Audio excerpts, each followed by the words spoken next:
que es pot fer servir l'aigua de l'aixeta per regar les plantes. I les fulles? Les puc mullar quan rego o no? En aquest vídeo t'explicaré tot el que he après de com regar bé les teves plantes. Quan comences el teu hort urbà és molt fàcil animar-te i dir va, que em compro una regadera. Però si tens una ampolla de plàstic, anem a reciclar-la. Agafarem el tap i necessitem un obridor d'ampolles de vi.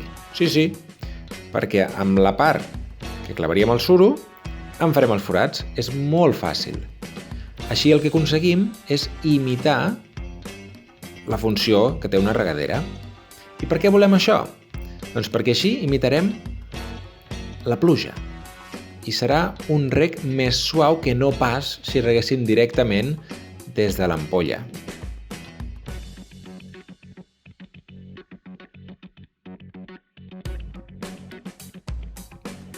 En fem uns quants i que quedi una cosa així. Ara ve la pregunta del milió. Quina aigua hem de fer servir per regar les plantes? La de la pluja és la millor, així que si pots recol·lectar-la d'alguna manera, endavant. I la de l'aixeta també la podem fer servir, però l'hem de deixar reposar perquè el clor s'evapori. Perquè si no, a la llarga, aquest clor el que faria seria matar els microorganismes de la terra del nostre test i la planta acabaria morint.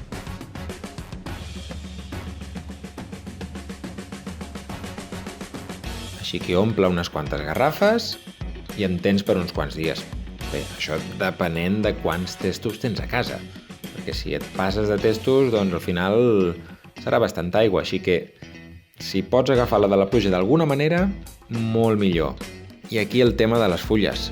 Les fulles no s'haurien de regar, s'ha de regar directament a la terra. És veritat que a la natura plou i les fulles es mullen, però si es mullen molt les fulles acaben sortint fongs, així que ho provarem d'evitar.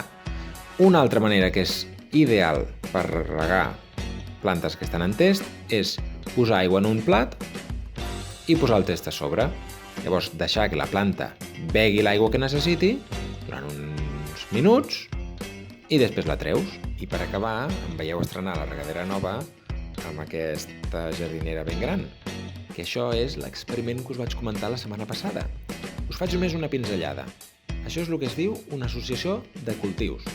Tinc diverses plantes que juntes s'ajuden mútuament. Aviam què tal, ja us explicaré.